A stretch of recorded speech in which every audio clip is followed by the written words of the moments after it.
Despite so much advancement made by man over the centuries, there are still a lot of mysteries in this world. Among these mysteries are some rare diseases that the medical world is baffled by. According to estimates, there are over 7,000 recognized rare diseases, and with the ongoing rise of medical research and technology, more are being identified and studied every day. With each new finding, scientists and researchers edge closer to unraveling the secrets of the human body and developing more effective treatments for those battling these rare conditions. Every person on Earth has experienced illness, and every part of the body is at risk. Yet, there also exist ancient diseases that continue to confound experts even today. So join us in today's video as we explore some of the most mysterious and unexplained diseases from the ancient world. The king sips evil. In the era of ancient afflictions, treatments were sometimes even more unusual than the conditions themselves. One striking example is the king's evil. This is a disorder marked by the appearance of dark swellings on the neck that tormented people throughout the Middle Ages.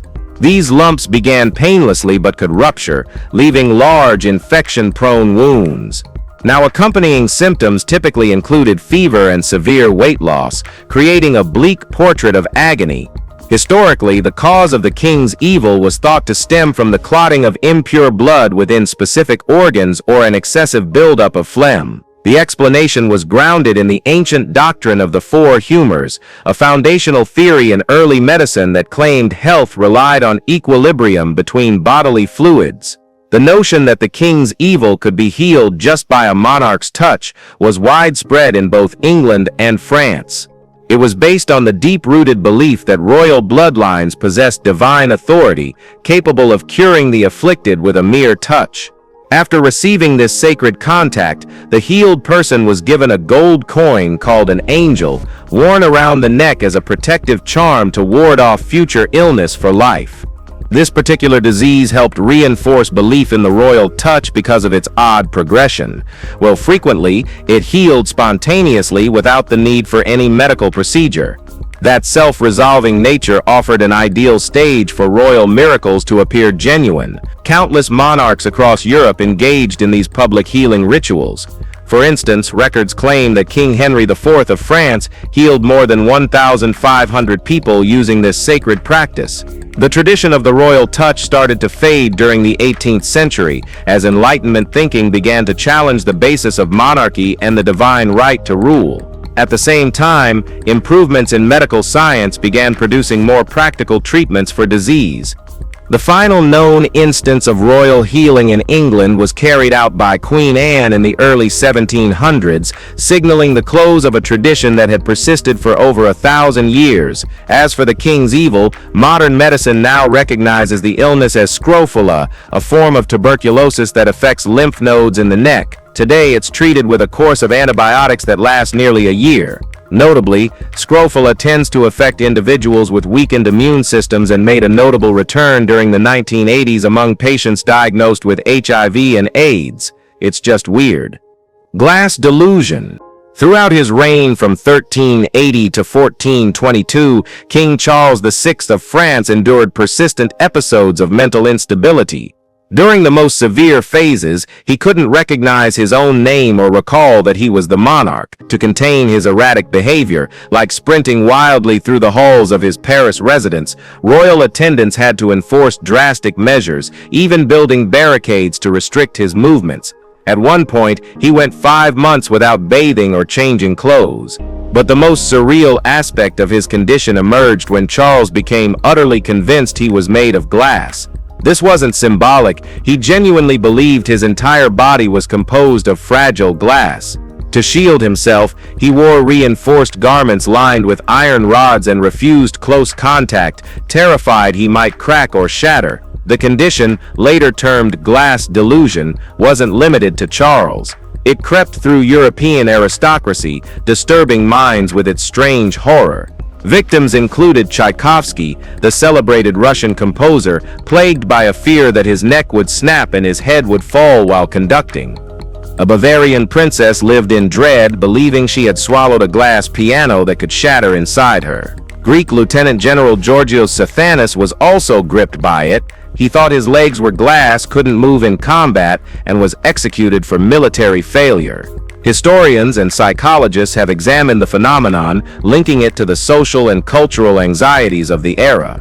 Glass, associated with elegance and brittleness, mirrored the fears of a crumbling noble identity. One psychiatry professor remarked, "Across the ages, the unconscious mind has fastened its delusions onto the latest materials and technologies of the time." That observation reframes the glass delusion not just as a psychiatric disorder, but as a reflection of its age, mirroring the inner fragility, status panic, and psychological tension of a world teetering on change. Athenian Plague.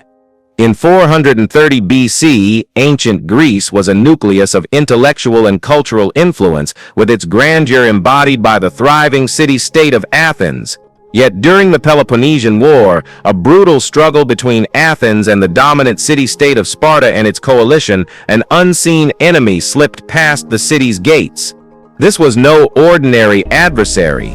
It was a strange, lethal epidemic that brought the city to collapse, claiming as many as 100,000 lives and tearing through over a quarter of Athens' population. The plague didn't just destroy bodies, it redirected the course of the war, and with it, the fate of the Western world. Amid the horror, one man, Thucydides, a historian and one of the rare survivors, documented the catastrophe with grim detail. He wrote that victims were suddenly seized by burning pain in the head, redness and inflammation in the eyes, throats and tongues stained with blood, foul breath, sneezing, hoarseness, intense coughing, vomiting, spasms, and eruptions of ulcers and pustules. The plague is believed to have entered through Athens' busy port, hidden in the cargo holds of supply ships loaded with grain and food. Now that's not just it. The social consequences were severe. Law disintegrated. Corpses filled the roads. Filth and chaos fueled the spread. During this crisis, Pericles, Athens' esteemed leader, died of the disease. His actions and decisions during the outbreak have long been debated, with many blaming his leadership for the eventual fall of Athens in the Peloponnesian War. The sickness didn't stay confined. It extended into the eastern Mediterranean, though with less destruction. Yet even centuries later, the true identity of the Athenian plague remains unresolved. Early theories proposed typhoid, based on evidence from dental remains, but inconsistencies in symptoms sparked doubt. Some historians have suggested Ebola as a possible cause, citing Thucydides' vivid descriptions of fever, internal bleeding, and neurological damage, all symptoms closely aligning with Ebola's clinical profile. Regardless of the origin, the plague's merciless spread changed everything. It dismantled Athens' dominance, reshaped the outcome of the Peloponnesian War, and permanently shifted the power dynamics of ancient Greece. Let's say, it was much worse than the coronavirus. Kakolisti epidemics. Overshadowed by Europe's infamous epidemics like the Black Death and forgotten amid better-known outbreaks of smallpox and influenza, exists the baffling scourge called Kakolisti. The term, taken from the Nahuatl language spoken by the Aztecs, simply means pestilence or plague, a fitting label for one of the most destructive outbreaks to ever sweep the New World during the 16th century.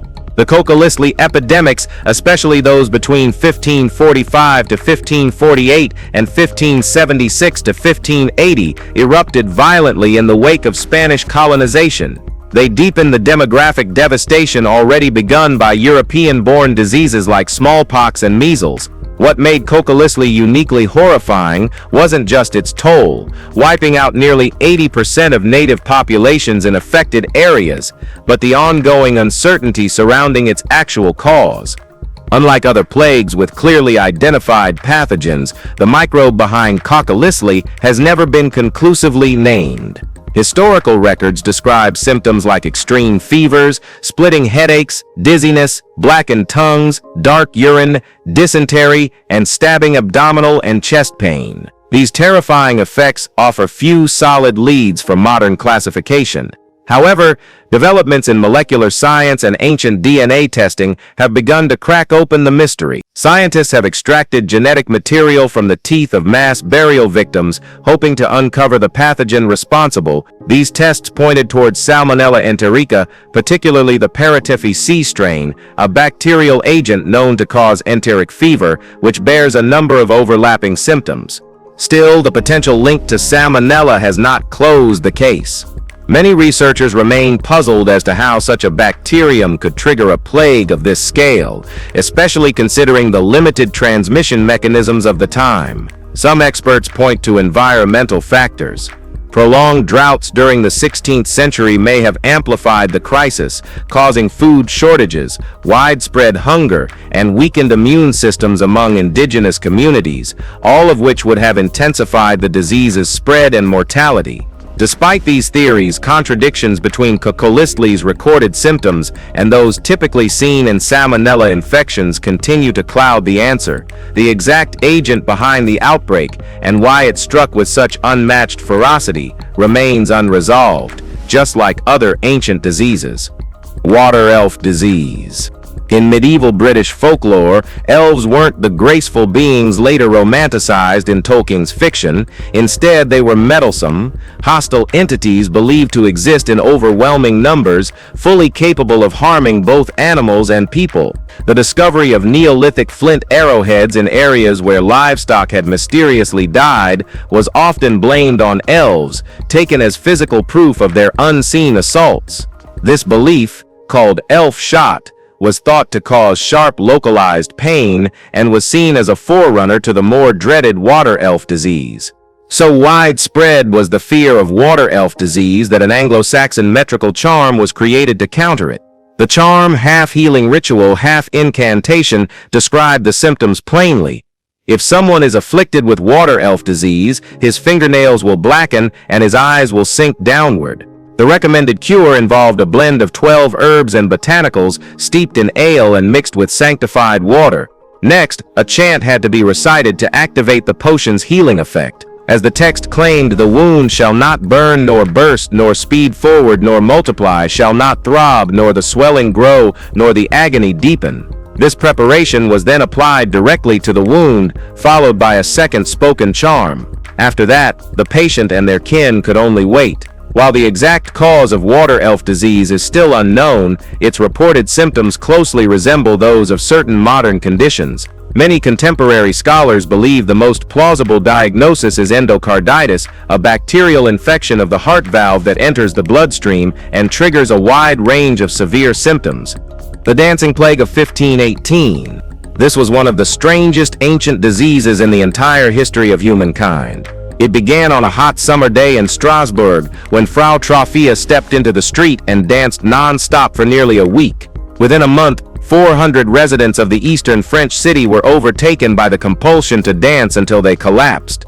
And collapse they did of strokes, cardiac arrest, and total exhaustion. Officials blamed the trance-like condition on overheated blood and ordered sufferers to dance day and night to purge their sickness, going so far as to build a platform and hire musicians and dancers. The result, even more chaos. Variants of the dancing plague reached Germany, the Netherlands, and Switzerland. Some historians believe the victims unknowingly consumed ergot, a poisonous fungus known to cause convulsions, but that didn't explain the strange stamina. Others blame psychological trauma from widespread famine and disease, combined with mass panic in a superstitious society gripped by belief in the dancing curse of St. Vitus. But the truth behind this creepy disease is still a big mystery. The Salem Witch Trials. In January 1692, 9-year-old Elizabeth Parris and her cousin, 11-year-old Abigail Williams, began convulsing in Salem Village. These girls were bitten and pinched by unseen forces. At times they went mute, their mouths closed, their throats tightened, and their limbs seized and twisted, a minister recorded.